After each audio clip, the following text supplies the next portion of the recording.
mejor waifu cabello rubio. Resultados de la jornada 1 de 3.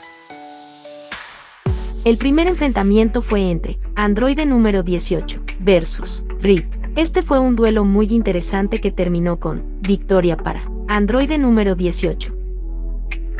El segundo enfrentamiento fue entre Lucy Earth Filia versus Usagi Tsukino. Este fue un duelo muy interesante que terminó con victoria para Lucy Earth Filia. El tercer enfrentamiento fue entre Toru versus Yami. Este fue un duelo muy interesante que terminó con victoria para Yami.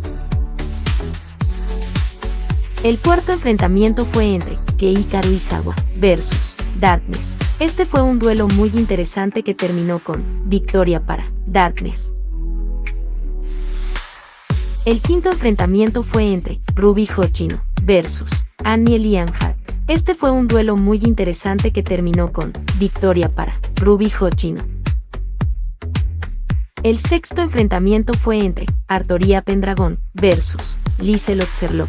Este fue un duelo muy interesante que terminó con victoria para Artoria Pendragon.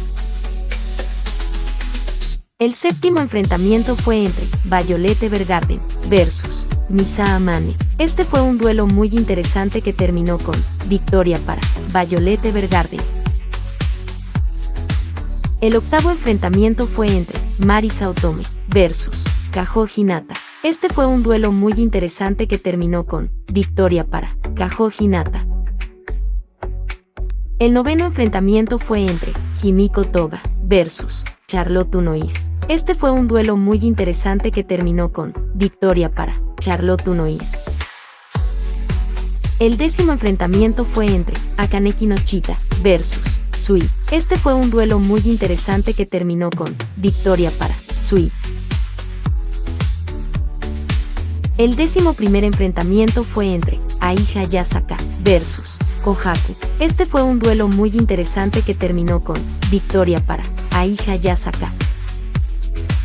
El 12º enfrentamiento fue entre Historia Reis versus Maga Oscura. Este fue un duelo muy interesante que terminó con victoria para Maga Oscura. El 13º enfrentamiento fue entre Marin Kitahagua versus Winry Rockbell. Este fue un duelo muy interesante que terminó con victoria para Marin Kitahagua. El 14º enfrentamiento fue entre Power versus Risa Hokai. Este fue un duelo muy interesante que terminó con victoria para Power. El 15º enfrentamiento fue entre Kaori Miyazono versus Inoyama Naka. Este fue un duelo muy interesante que terminó con victoria para Kaori Miyazono. Y el 16º enfrentamiento fue entre Chisatoni Chikiji versus Chid. Este fue un duelo muy interesante que terminó con victoria para Chisatoni Chikiji. Próximamente los resultados de la jornada 2 de 3. Muchísimas gracias por su valiosísimo tiempo. Nos vemos en un próximo video. En el aire flota su risa llena de sol, con su cabello rubio siempre en control. Girasoles bailan al ritmo de su voz, por cada tristeza ella trae una feroz.